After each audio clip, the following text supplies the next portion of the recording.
Thanks to some great new releases, I really enjoyed my JRPG time in October. I was finally able to try The World Ends With You thanks to its Switch release, and in the spirit of enjoying games on the go, I also took the time to continue playing other games I've been enjoying, such as Tona the Golden Country, and started Trakula Loss so I can have a portable to play on my smartphone too. So with those, 2 platinum trophies and some new games I was finally able to try, here are the JRPGs I played in October.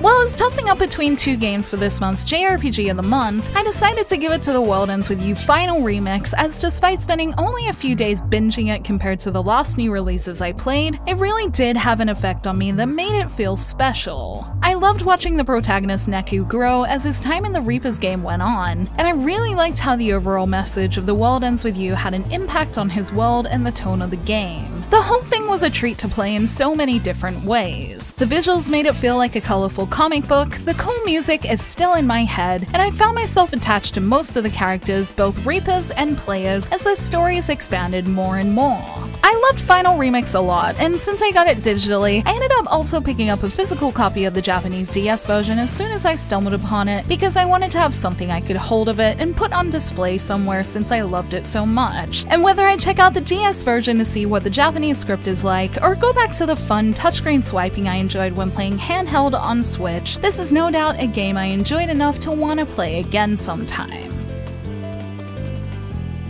Trakula Loss was another game I fell in love with in October, and was a pretty close runner-up for JRPG in the month for its content-rich world that I got pretty addicted to once I gave it a proper chance. At the start of October, I was playing it on and off as I do most smartphone games to see what it was like, and loved how high quality it seemed for a smartphone game with its explorable areas and cutscenes, and the story itself seemed pretty deep in the first few parts. Towards the end of October, I finally took a day to really jump into it, and found so many things that made it even deeper, with its character development systems and optional story moments making it feel like a pretty developed world, especially for one that lives in my smartphone. I'm towards the end of Chapter 5 now, and find myself having to consciously put it down since I find developing my party in its world very fulfilling. So as much as I need to play other things in November, I do hope I get at least a little time to jump into its fun world of dragons and JRPG party development in what is most likely my new favorite smartphone experience.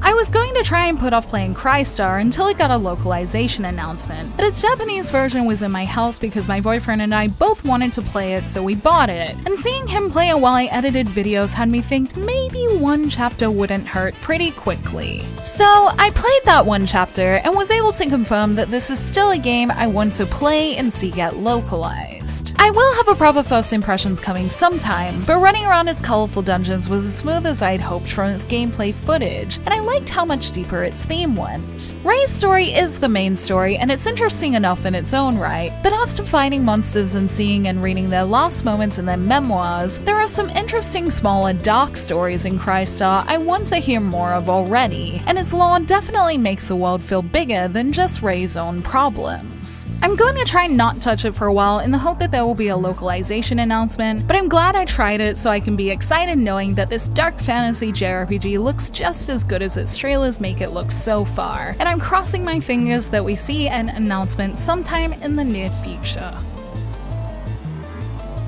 Since I loved Tona the Golden Country so much in September, I had ordered the physical copy of its Japanese version to try in October, and I did pick that up a couple of times in what became a deep dive into the many Japanese words I didn't know as I tried to understand it as much as possible. Understanding the story itself wasn't a problem as I'd already played through it in English, but the Japanese edition also wasn't an easy game for my Japanese level as I tried to learn from it. So I instead found certain smaller things in between looking up words interesting, like hearing the Japanese voices for the first time and hearing how different ones like Laura's were. I also found the name alternatives interesting, particularly Jin being called Shin in Japanese. I'm curious to see what else is different as I play. Above all, it felt refreshing to return to this world again. I loved hearing its music and collecting little things in its world again, and remembering why it's so fun. And while I'm multiple hours into the Japanese version, but only very early on in the campaign thanks to having to look stuff up, I don't know when I'll next get to jump into it, but it's still a world I'd like to complete more of the small parts of, as I loved the full version so much in English.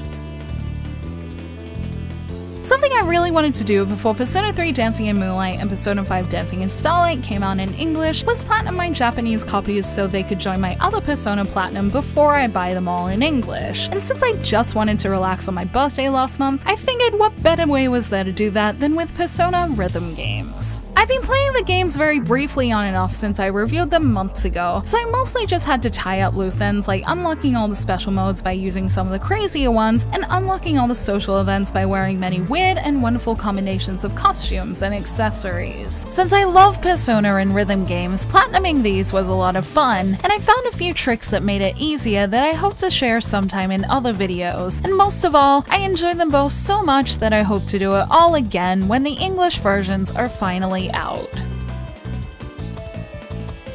It's the beginning of November already, and I spent the first week of it binging Trakula Loss's raids in co-op in its recent event. After looking at the footage of it for my first impressions made me really want to play it. As the month gets underway, I definitely have some bigger games I'm ready to jump into. I loved World of Final Fantasy so much back in 2016 that I gave it Game of the Year on the blog, so its Maxima edition is something I'm so keen to jump into on Switch. I'm looking forward to seeing what's new in its adorable monster collecting world, like its new monsters and characters. And speaking of monster collecting on Switch, Pokemon Let's Go also comes out midway in the month, and I'm getting more and more excited for it too as more trailers come out for it. I particularly loved the Lavender Town one that came out on Halloween, and each trailer gets me more nostalgic for Pokemon Yellow, so I'm sure it'll be a lot of fun to play with its upgraded graphics and systems. And I'm also interested to see how the Pokeball controller plays because the analog stick in my own Joy-Cons definitely needs a little help right now, as I think I need new ones.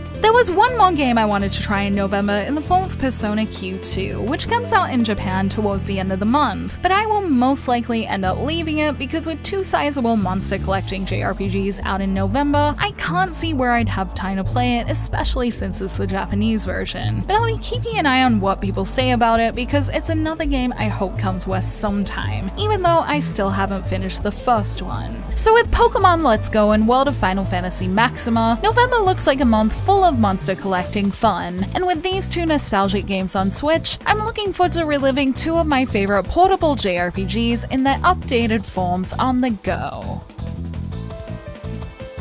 Thank you for watching this video. Let me know in the comments below what you played in October and what you plan to play in November. You can like and share this video if you enjoyed it, subscribe to my channel for more JRPG content like this, and ring that bell to get notifications on whenever I post so you don't miss a thing. You can check out more videos here, or you can check out the blog at jrpgjungle.com, and you can find me on social media on Twitter, Facebook, and Instagram, all at jrpgjungle. Links to those will be in the description below, along with links to everything I mentioned in this video.